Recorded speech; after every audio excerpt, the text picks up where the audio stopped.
Assalamualaikum warahmatullahi wabarakatuh. Perkenalkan, nama saya Bagus Semesta dari Prodi Sistem Informasi Politeknik Negeri Subang. Di sini saya sedikit menjelaskan mengenai sejarah perkembangan komputer.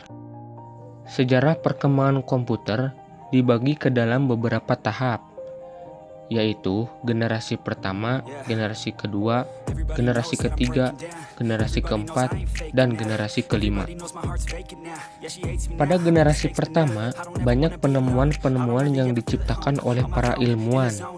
Antara lain, yang pertama, Z3 diciptakan oleh insinyur dari Jerman yang bernama Konrad Zuse. Ia menciptakan Z3 didesain untuk pesawat terbang dan peluru kendali.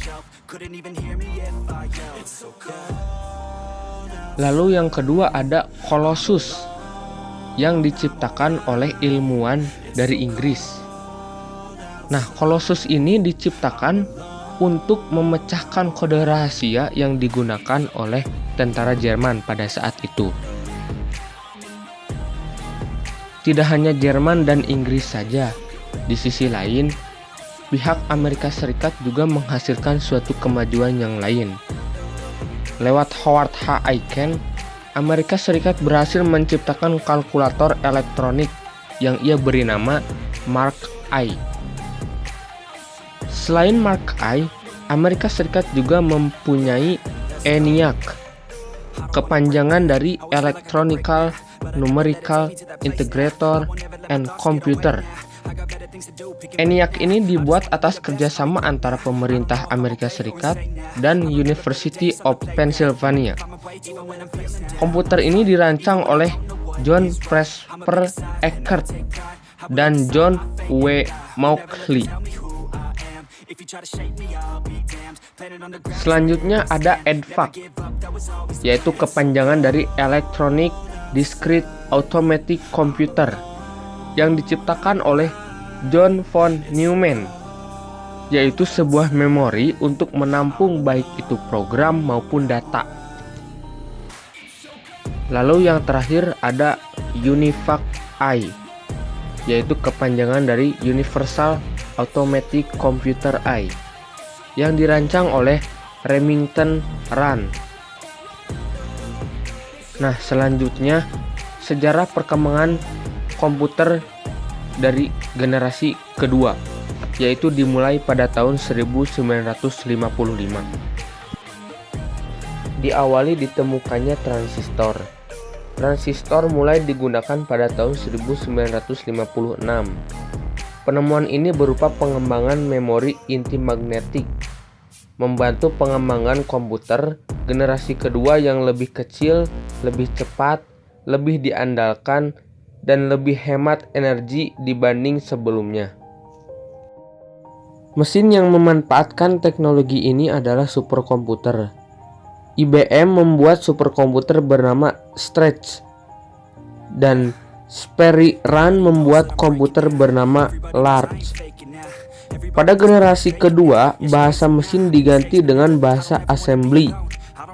Tak hanya itu, beberapa bahasa pemrograman juga bermunculan seperti Common Business Oriented Language atau COBOL dan Formula Translator atau Fortran. Lanjut, generasi 3 dimulai pada tahun 1965. Pada generasi ketiga ini muncul teknologi yang bernama Integrated Circuit atau yang biasa kita kenal dengan sebutan IC, yang dikembangkan oleh Jack Kilby, seorang insinyur dari Texas, Amerika Serikat. IC ini dibuat karena transistor menghasilkan panas yang cukup besar, sehingga dapat berpotensi merusak bagian internal komputer. Para ilmuwan berhasil memasukkan lebih banyak komponen ke dalam satu chip tunggal yang disebut semikonduktor. Lanjut pada generasi keempat, dimulai pada tahun 1980. Pada generasi ini, muncullah sebuah chip tunggal yang bisa memuat ribuan komponen, yang dinamakan Very Large Cell Integration atau VLSI. Setelah VLSI, muncul lagi chip yang memuat jutaan komponen, yaitu Ultra Large Cell Integration atau ULSI.